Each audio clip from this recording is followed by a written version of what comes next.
of times people won't realize or like connect the two things until I ask them. So like people will come in and I'll be like, oh, is your like, do you feel like do you have brain fog, or do you feel like you have vaginal dryness, or do you feel like you have hot flashes? And a lot of times people, if I know that they're on a statin, I'm like, can you correlate when that started or like when it got worse? And a lot of times until I say that, patients, They won't.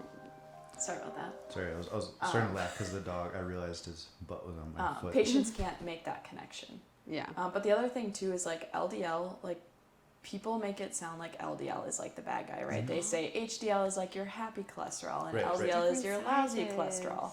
But the fact of the matter is if you didn't have LDL, like it would be even a worse day for you, because essentially the best way that I can explain it to patients for it to make sense is, say it's trash day, right? So today's Wednesday.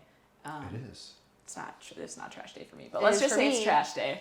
And you put your trash out at the end of the driveway, right? The garbage truck is going to come by and it's going to pick it up and it's going to bring it back to the liver and it's going to detox it out. So essentially, if you didn't have that LDL, like I said, it would be a worse day for you. And on top of that, like Veronica was saying, like you need to actually test like your LDL and your LDL particle sizes, right? So you don't want a ton of the LDL or VLDL for that matter. Those are like your very little ones. The little guys. Those are the ones that go through the arteries and scuff up the walls and cause plaque damage. Yeah. And so, sorry.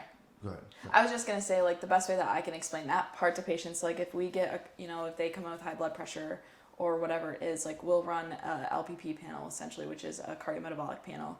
And I always tell people, if you have high VLDL particles, that's like you and I playing tennis ball with a golf ball. Like, what's going to happen? Mm-hmm. The golf ball is going to go through the tennis net because it's so small. Oh, I see. Yeah. And essentially that's what causes issues. But I mean, doctors aren't, for the most part, I shouldn't say all doctors, but most places aren't really looking at that. And if you want to see, like, if you're truly at risk for a heart attack or stroke, you want to be looking at your LPA and your apolipoprotein A and your apolipoprotein B.